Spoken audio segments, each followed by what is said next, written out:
అందరికీ నమస్కారం, పెద్దలందరికీ నమస్కారం. తెలంగాణ ఉద్యమ గాయనిగా, తెలంగాణ ఉద్యమంలో ఆడి పాడిన తెలంగాణ బిడ్డగా ఈ సమస్యను చూసి స్పందించి నా వంతుగా బాలన్న ఒక మాట అడుగుడుతోటే ఈ పాట పాడడం జరిగింది. చాలా అద్భుతమైన పాట. ఏ గవర్నమెంట్ అయినా ఎవరన్నా ఉండని పేదోళ్ళ ఉసురు కానీ ఆడబిడ్డల ఉసురు కానీ మంచిది కాదని నా అభిప్రాయం. నేను చాలా గట్టిగా నమ్ముతా దాన్ని. కాబట్టి ఎంత కష్టపడితే ఇల్లు కట్టుకోగలుగుతామో, ఎంత కష్టపడితే బతకగలుగుతామో అనేది ఒక పేదనికి మాత్రమే తెలిసి ఉంటుంది.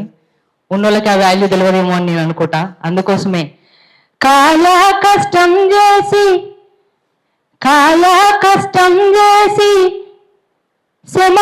చెమటాగార్చి ఇటుక వేసి ఇల్లు కట్టుకున్నాము.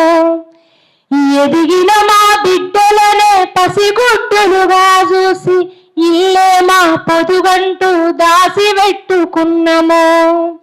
ఈ రాబందుల ఆకలికి మా గోడు సదిరే, నీకున్నదిరా తల్లి బాధ చూడే.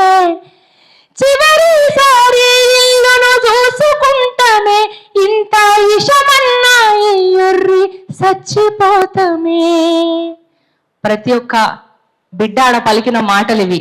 ఒక్కసారి నా ఇల్లు నేను చూసుకుంటా, ఇదంతా బాధ ఎందుకు, మాకు కొంచెం విషమన్న నీరు, మేము చచ్చిపోతాము, ఎంత కష్టపడితే మేము ఇలా ఇల్లు కట్టుకున్నాము అని ఎంతో మంది ఆవేదన ఏడ్చిరాడ.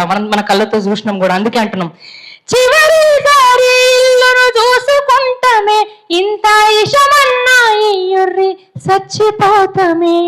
నువ్వు కూల్చేది ఇల్లు కాదురా, నెత్తుటి ముద్దల్లా మా వల్లేరా.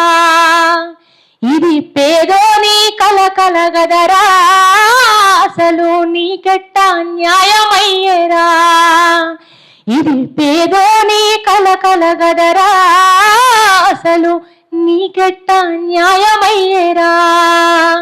నువ్వు కూల్చేది ఇల్లు కాదురా, నెత్తుటి ముద్దల్లా మా వల్లేరా.